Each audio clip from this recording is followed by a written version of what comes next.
Welcome to our channel. Today we how to enable document uploads with Google Drive and Bubble step by step clearly.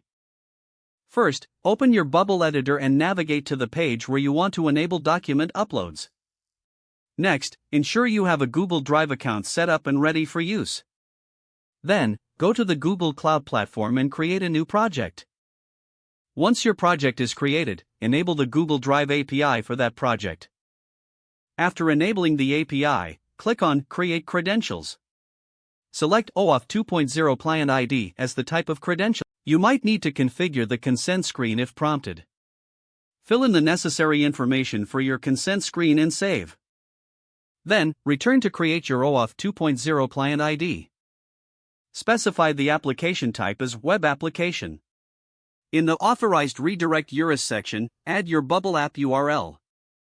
After creating the credentials, take note of your client ID and client secret. Now, go back to your Bubble editor and install the API Connector plugin. Open the API Connector and create a new API. Label it Google Drive and set it to use OAuth 2 User Agent Flow. Input your client ID and client secret in the corresponding fields.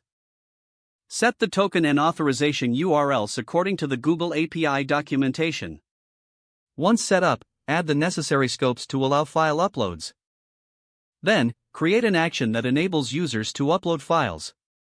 In this action, configure the file upload process to integrate with Google Drive.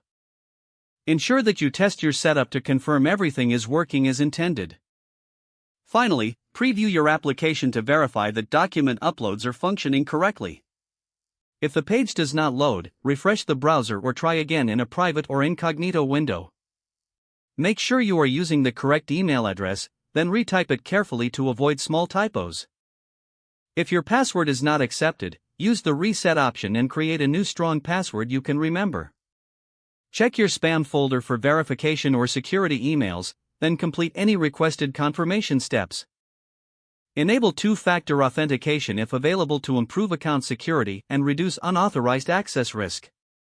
After signing in, review your profile details so your contact information and settings are accurate and current.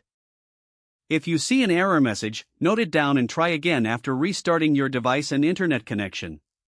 Log out when you finish, especially on shared devices, to keep your account and payment information secure.